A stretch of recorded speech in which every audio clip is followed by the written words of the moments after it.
नमस्कार। हमारे कहानी लोक चैनल पर आपका दिल से स्वागत है।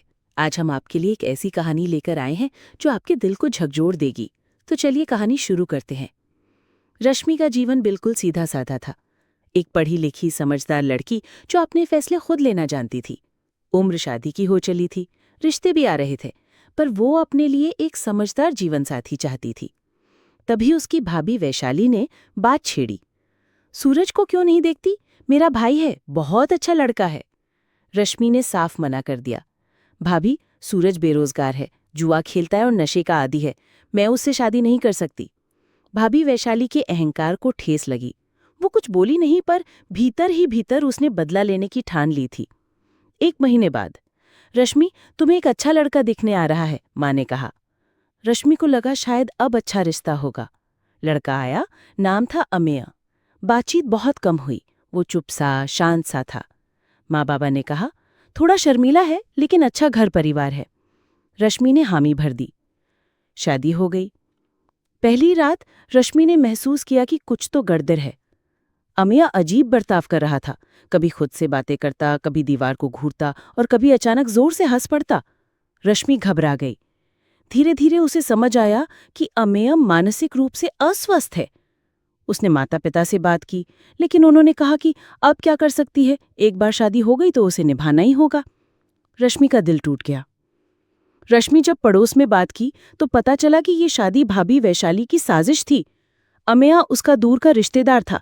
वैशाली ने जानबूझकर रश्मि की शादी उससे कराई ताकि अपने भाई से शादी ना करने का बदला ले सके। अब रश्मि का जीवन एक नर्क बन चुका था। गांव में लोग हंसते, देखो जिसकी इतनी पढ़ाई थी उसकी शादी एक पागल से हुई। रश्मि का आत्मसम्मान चूर चूर हो गया। रश्मि अपनी बचपन की दोस्त डॉक्टर ऐश्वर्या से मिलने गई। मुझे इस जीवन से छुटकारा चाहिए, रश्मि ने कहा। कैसा छुटकारा? ऐश्वर्या ने पूछा। मैं अमेय को खत्म करना चाहती हूँ। तू डॉक्टर है, कोई ऐसा जहर दे जो बिना कोई शक किए उसे मार दे। ऐश्वर्या चौंक गई, लेकिन रश्मि के आंसुओं और दर्द को देखकर उसने एक पाउडर दे दिया। ये जहर जैसा ही है, स्वाद नहीं है, असर बहुत तेज है। चाय या दूध में मिला देना। रश्मि ने वो पाउडर ले लिया। रश्मि ने अमेय के लिए अदरक वाली चाय बनाई। उसमें वो पाउडर मिला दिया। अमेय ने हमेशा की तरह चुपचाप चाय पी ली। 5 मिनट बाद अमेय की सांसें तेज होने लगीं। उसकी आंखें लाल हो गईं। वो जमीन पर गिर गया और छटपटाने लगा। रश्मि कांप उठी। मैंने क्या कर दिया? उसी समय दरवाजा जोर से खटखटाया गया। डॉक्टर ऐश्वर्या भागती हुई अंदर आई। मैंने जहर नहीं दिया था। वो पाउडर असल में दिमाग को उत्तेजित करने वाली एक नई दवा थी जो कुछ मानसिक रोगों में दी जाती है। मैं तुझे डराना चाहती थी, सचमुच मरने देने के लिए नहीं। रश्मि स्तब्ध रह गई। क्या कहा तूने?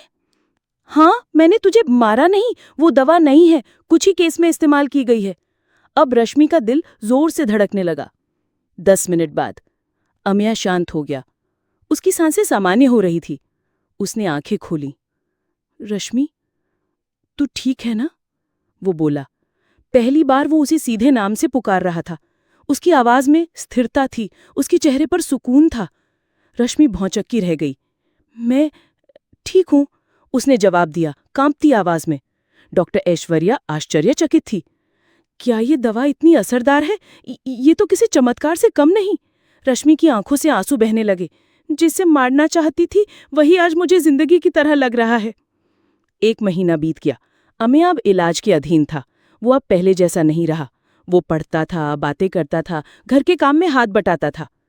उसका मानसिक संतुलन धीरे धीरे लौट रहा था। रश्मि उसके साथ थी, अब एक अपराध बोध के साथ, लेकिन साथ ही उम्मीद के साथ भी। फिर एक दिन भाभी वैशाली का सच पूरे घर में उजागर हो गया। उसके षड्यंत्र, उसके झूठ और उसकी नीच हरकतें सबके सामने आ गईं। उसे घर से निकाल दिया गया। रश्मि ने पहली बार महसूस किया कि अन्याय का अंत भी होता है। अंत में एक पत्नी जिसने बदले के कारण जहर चुना था, वही पत्नी उस जहर से अपने पति को जीवन देती है। रश्मि और अमेय अब एक दूसरे को समझते थे और साथ में एक नई शुरुआत की ओर बढ़ रहे थे। जिसे मारना चाहा, उसी ने जीवन का अर्थ सिखाया। भाग 1।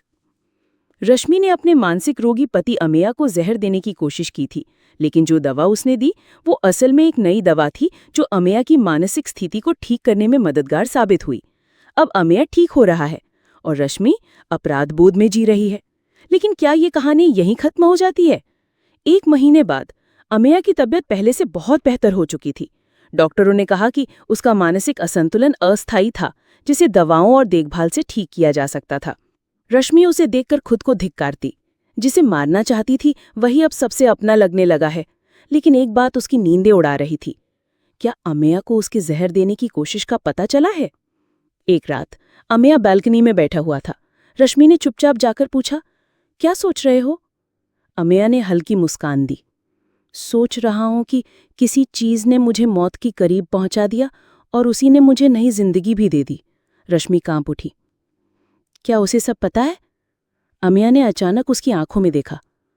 रश्मि, अगर कोई अपना गलती से कुछ ऐसा कर जाए जिससे जान पर बनाए तो माफ किया जा सकता है ना?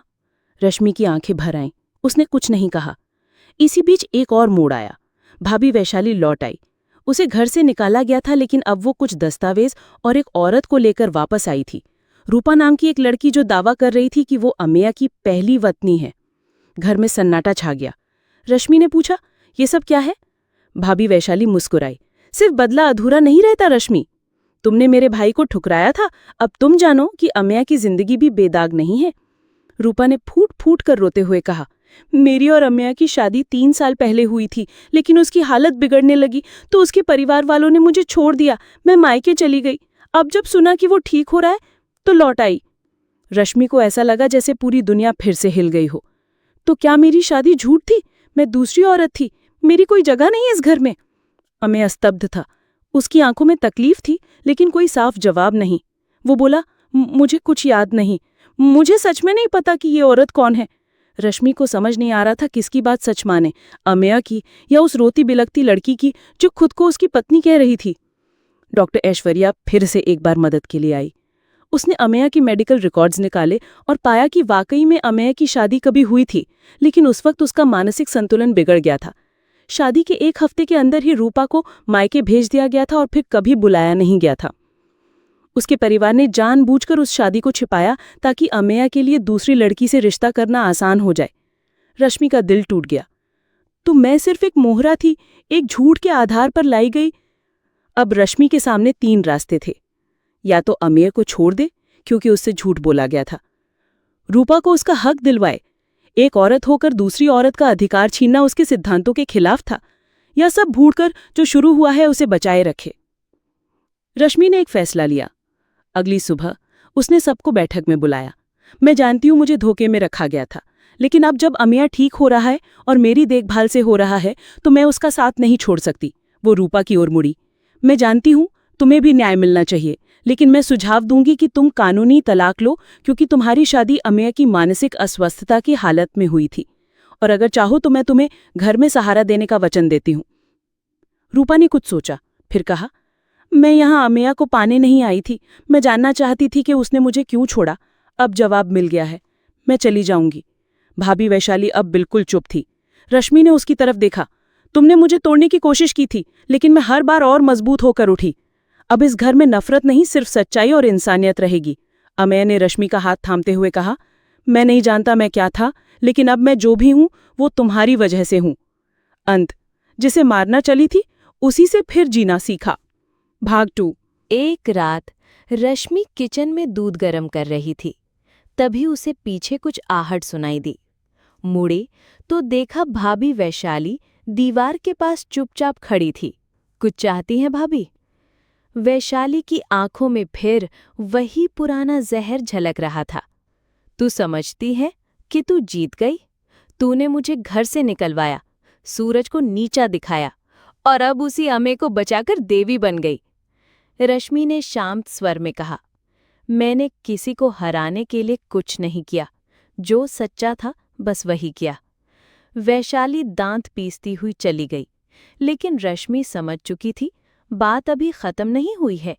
अगली सुबह अमे को फिर से दौरे जैसा कुछ महसूस हुआ। वो बेहोश हो गया। तुरंत अस्पताल ले जाया गया।